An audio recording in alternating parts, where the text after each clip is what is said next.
looks like I'm filming him. So, there we go. I got me a sore pelvis, riding cowboy, weehaw, riding cowboy, yeehaw. Also asked the other guys that she said with that week, or the week after, ask them. And ask her why she said to me, Harley, you're the first guy I've ever come with from penetration. Now, her husband might have heard that line as well. Did you? Did you, Mike? Did she tell that to you as well? She told that to me. Maybe she told that to all the guys. Who knows? I also just wanted to say, ask your wife if she's a massive fan of vasectomy. Because she personally told me she was a huge fan of the vasectomy, that I've had a vasectomy. And she said, I wish more guys would have a vasectomy. So ask her about that. Is she a fan of the Harley's vasectomy? Because she told me she massively was afterwards. Very soon afterwards. Actually, and before as well. She was definitely a fan. Coming back to Harley's hotel room 2 nights in a row, staying well past midnight. I think the last night was maybe 3 or 4 a.m. Massive fan of Harley. Massive fan of vasectomy. If you want more content, go to my Tumblr. It's a bit more juicy on there. Thanks for watching. Some women love sex very gentle and kind and romantic and flowing and just, gentle. That's fantastic. That's fine. Some women, on the other hand, a little bit different. Not good or bad, just different. They love it really aggressive, very hard. Borderline violent. Now, you got to find out what your woman likes, all right? Because if you do one-to-one and the other, they'll be totally turned off, good or bad or whatever. So you have to communicate what you like. But Mike, your wife, she loved it very hard and very aggressive. I'm not sure if you know that yet. But I found out very quickly. The second night when she came to my hotel room, she begged me, hands on throat. She begged me, hair pulling. She begged it hard, very, very hard. And I was a bit like, okay, it's a bit too intense for someone for the first time, in my opinion. I didn't know that well. So anyway, so that's my experience there. That's where the hashtag sore pelvis came from. Anyway, let's get to the video. Let's get some truth out there. Let's answer some questions. Let's get stuck into it. Hashtag sore pelvis, Chiang Mai bicycle. Let's get onto it. And just a jump cut. If someone likes it hard and aggressive, or to sleep with heaps of guys in 1 week in Chiang Mai, it doesn't make them a bad person. Everyone has personal preferences with their sex life, all right? So I get that. If a chick bangs 4 or 5 guys in a week, that's her choice. Same with the guy. If someone likes it really... if someone likes it really slow and passionate and loving, then that's awesome as well. There's nothing wrong with that. If someone likes it really hard and aggressive and violent, borderline, whatever, if they're really safe and comfortable with that, then that's fine, that's cool. Some people are into different things. It's like blue singlet, red singlet, all right? Let's not shame people who are into some things that we might find a little bit weird. If you don't want to do them, you don't do them. But to shame people because they have different preferences to us, I think in 2018, it's a little bit weird. If we're all adults and we're all consenting, explicitly consenting, then go for it. When you do a lot of jump cuts in a video, you're talking bullshit. You're lying through your teeth. Jump cut, jump cut, jump cut. Hang on, what's the story? Are we on the same page? Okay, do a jump cut and let's put the same story in there. That's what I do when I'm doing troll videos. I'm like, hang on, what's the next troll comment? I do a jump cut and think about it. So when you're lying, then you're doing jump cuts after jump cut after jump cut. You can't look in the fucking camera and talk it out straight what actually fucking happens. Or better yet, do a live debate with Durianrider and let the public decide what happened on. Better yet, show all the emails that you sent Durianrider, that you sent me after we hooked up. Better yet, get a banana girl to play the conversation that you had with her on Skype, telling all the juicy details of what happened that night. Better yet, show all the screenshots and conversations and emails that you had with her. Or the raunchy photos that you sent me afterwards, which anyone can see. Most of that on my Tumblr, Ask Durianrider. So if you want the truth, just go to there.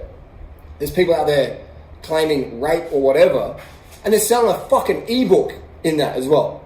Hey guys, this is what happened. I've got a new ebook coming out. Who the fuck gets raped and sells a fucking ebook in the same video? Who does that? A fucking nut job would do that. A fucking nut job. Who would marry a woman who would say those things and get him to make up all these other lies or defenses or whatever? Who would do that? A fucking mad beater. A beater who has no other options with women. Who has a lot of money, but has no other options with women. So he goes to the first psycho that goes, I can get a lot of money from this guy, let's get married. That, in my opinion, would be a fucking living nightmare. title of the video could be, I married a gold digger, now my life is a complete nightmare. What should I do?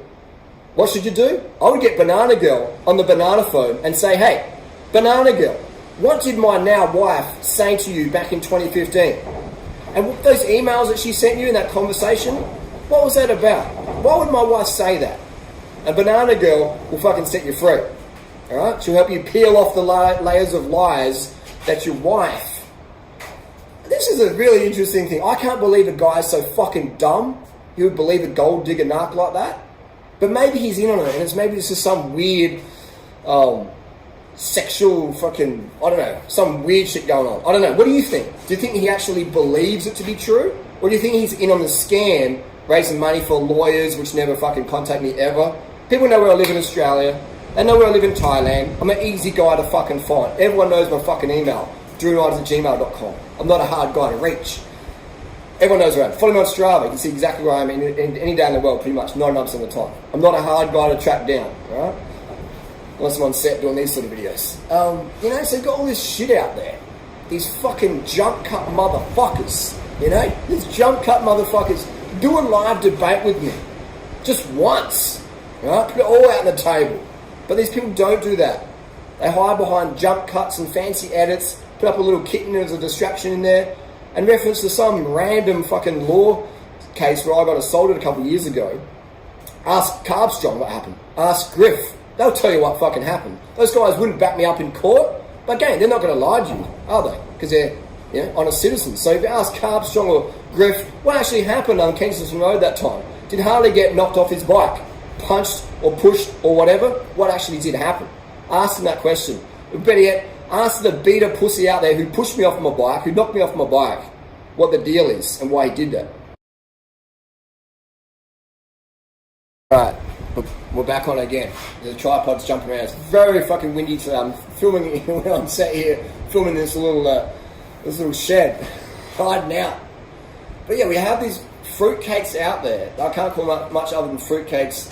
Where, can you imagine being a guy though, right? Can you imagine being this guy out there who actually believes his wife didn't ride half a chain mile? And hey, there's nothing wrong with that. But if you're going to lie to your husband about it and make him look like a fucking fool for him believing the bullshit you tell him, and that's, for me, that's really fucked up. But that's the punishment this guy gets for believing a narc gold digger like he married. And that's insane. And that would be my literal definition of a living nightmare, of living hell. What do you think?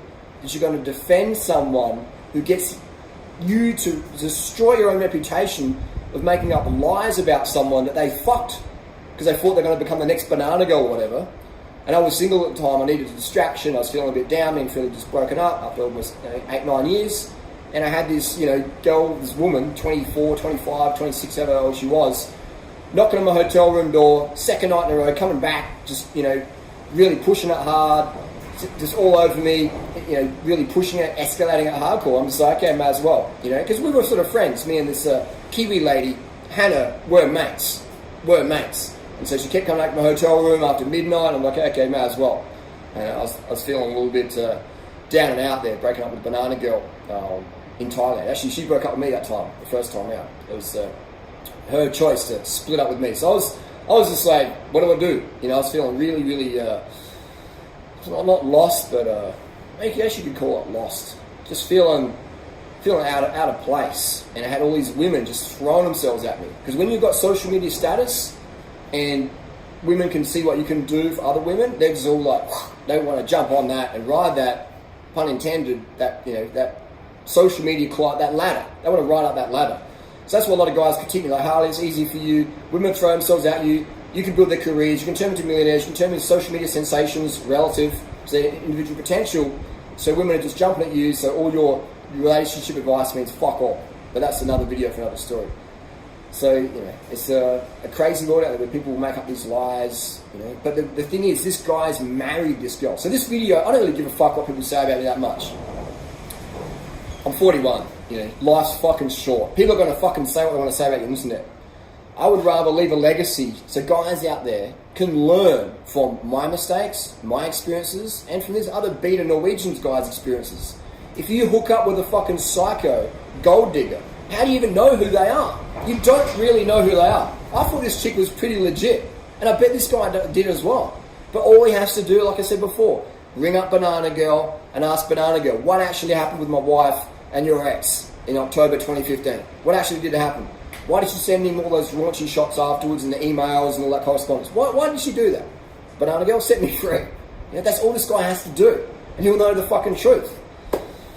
But, again, this guy believes he's invested so much emotion in his wife's lies and bullshit that he has to believe her. Because to believe me, or to hear the conversation that Banana Girl's got recorded of his wife saying a totally different story, or if he actually goes and reads my Tumblr, where the wife's made total contradictions to the story, and would never hold up in court in Thailand, she would actually go to prison for making false statements, which can easily be debunked in a court of law. That's why they've never gone to court with me, even though I live in Thailand half of the year. Everyone knows where I live in Thailand. Easy to find. I'm on the Deutsche Satep every fucking day. Come and get me. I'm there. In Adelaide, I'm Norton Summit all the time. I'm not a hard guy to find. I'm very easy to find. But these people make up bullshit, distract, chop and change, jump cut, throw in some fancy edits, throw in a kitten, sell a fucking ebook in the video. You know what I mean? It's just nuts. So I guess, life is short. Guys and girls out there's guys who are going to fucking burn you, and there's women out there who are going to burn you as well. Alright? And that's just, it's a wild west out there. So you're going to, it's a wild west out there. So how do you know who's legit and who's shit? It's trial and error. So you're going to go out there and get your heart broken, for sure, at some point. Or you probably already have had that happen. Or you've been burnt by maybe a family member or someone you've trusted in, and they totally fucked you over. That's life. It's unfortunate and it hurts, but that's where we live in. We have some damaged people out there, and damaged people damage others. So again, what's the moral of the story? I don't know. Is there a moral? It's just, there's fucked up people out there in the world. Right? There's fucked up people out there in the world who do crazy shit, who actually believe their own lies. Or they have to lie because their partner says, hang on, if you slept with Harley, I don't want to marry you. So what are you going to do? Of course you're going to lie. You're going to go, I didn't do that. Or how come Banana Girl says you did? Harley forced himself on me. As if I'd fucking forced myself on someone I didn't even find physically attractive. His personal hygiene was pretty low. I'm used to Banana Girl bikini body, and then I'm hooking up as if I'd forced myself onto someone. I don't mean to be rude or whatever. She forced herself onto me. I enjoy the attention. I was single. I was confused. So there's no forcing of me on anyone. That's not my style. If a chick's not totally down, then I can't even get anything going up. Pun intended. It's just not happening. I can't. I'm just okay, this is not, the vibe isn't there. If the vibe's not strong for me in the bedroom or the room, I cannot perform at all. That's just how it is with me. All right. So maybe it's a bit TMI, but she was boom, boom, onto me, and it was a very strong vibe. So it was quite easy. Pun intended. But anyway. I'm probably digging a bit too TMI. You can go read my Tumblr. You can go and ask Banana Girl if you want the truth. You can even push these people to take Durianrider to prison, to court, to get the police involved in Australia or Thailand. Adelaide, Australia's the Commonwealth, so is New Zealand. You can press charges. You can do all this shit. Do it. Just go to court. Put your evidence up. I'll put my evidence up. How we'll get the witnesses, Tony Ann, Johnny and Michelle. They probably wouldn't stick up for anyone because they don't care about anyone. But ask those people, Tony Ann, Johnny, Michelle, Tanner. Those people were there that night when our friend went back to her hotel room, her apartment in Chiang Mai, and told him what happened. She was having a good time. So she came back. Why would that person take a free bicycle pump and bike lock from me? Why would they take handlebar grips? If what they say is, and why not? What about the CCTV?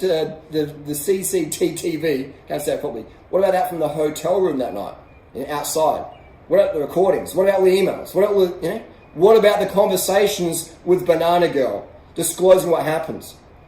You can't say, aliens kidnapped me, and then aliens didn't kidnap me. Which one is it? You got raped or you didn't? Which one is it? If you got raped, please contact the police, please get the authorities involved. If you didn't, it's time to make some fucking apologies. One to your husband, and one to the community you've lied to.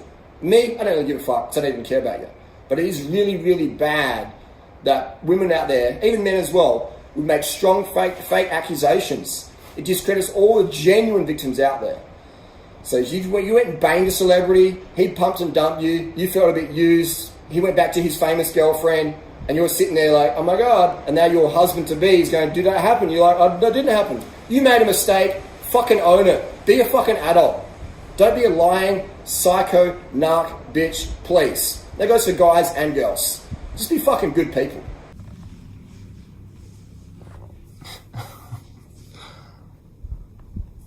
Ask what job she had in Chiang Mai on the telephone. Mike, ask your wife that, what job she had on the telephone. Ask her.